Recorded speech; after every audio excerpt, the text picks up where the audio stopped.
Good morning. তুমি বসো, আমি তোমার জন্য চা করে আনছি।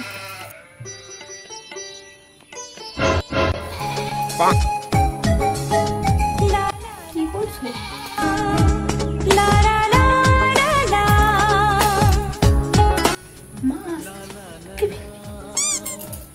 আসছে তো আসুক, আমি আমার বইয়ের হাত ধরেছি, কারোর তো নয়।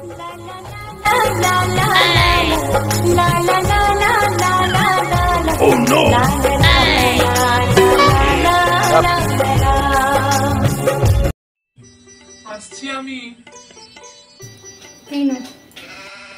কি ব্যাপার, তুমি এরা মাথা ভর্তি সিঁদুর পরে থাকা? তুমি অফিসে যাচ্ছ তো, তুই কখন টপকে যাবে সেটা তো জানি না, তাই মাথা ভর্তি সিঁদুর পেয়েছি। সিঁদুর মাথা ভর্তি সিঁদুর পরলে স্বামী দীর্ঘায়ু হয়। আরে না না, আমার দীর্ঘায়ু লাগবে না। তুমি যতদিন বাঁচবে আমিও ততদিনই বাঁচতে চাই।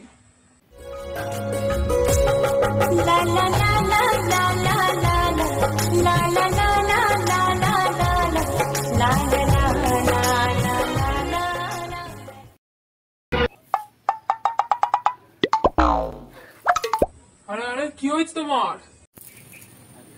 কিছু না, সারাদিন উপোস করেছি তো, তাই মাথাটা একটু ঘুরে গেছিল। কিসের উপোস? স্বামীর মঙ্গল কামনায় শুক্রবারের উপোস। শুক্রবারে আবার উপোস হয়? হয় না, কিন্তু আমি করেছি যাতে তোমার পাতলা পায়খানা না হয়, তাই শনিবারের উপোস। তুমি এত খেয়াল রাখো আমার, তাহলে আমিও তোমার জন্য রবিবারের উপোস রাখবো। তোমার পরে লোকের কোনো যাতে খাওয়া না হয়, তার জন্য আমি রবিবারের উপোস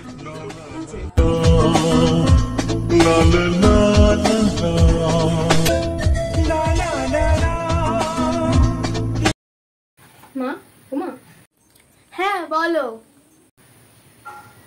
বলছি কালকে থেকে কাজের বাসিকে আসতে বারণ করে দেবেন। কিন্তু কেন? তাহলে বাড়ির সমস্ত কাজ কে করবে? কেন মা, আমি থাকতে আপনি কাজের লোক কেন রাখবেন? আমি বাড়ির সমস্ত কাজ একা হাতে করতে চাই। আমি বউ না, আমি কাজের ঝি। ঠিক আছে বৌমা, তাই হবে।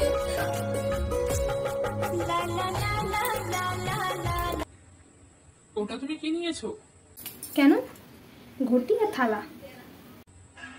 সে তো আমিও দেখতে পাচ্ছি, কিন্তু ওটা নিয়ে কি করবে? এই ঘটি জল দিয়ে স্বামীর পা ধোয়া জল খাবো। স্বামীর পা ধোয়া জল খেলে এই বাড়ি আর স্বামী দুজনেরই মঙ্গল হয়। আমি এই জল খেয়ে আপনাদের সকালে মঙ্গল করতে চাই। থাক থাক, তো আমার খেয়াল রাখলেই হবে? নিজেরও তো খেয়াল রাখতে হবে। তুমি যদি নিজের খেয়াল না রাখো তাহলে আমার খেয়াল কি করে রাখবে?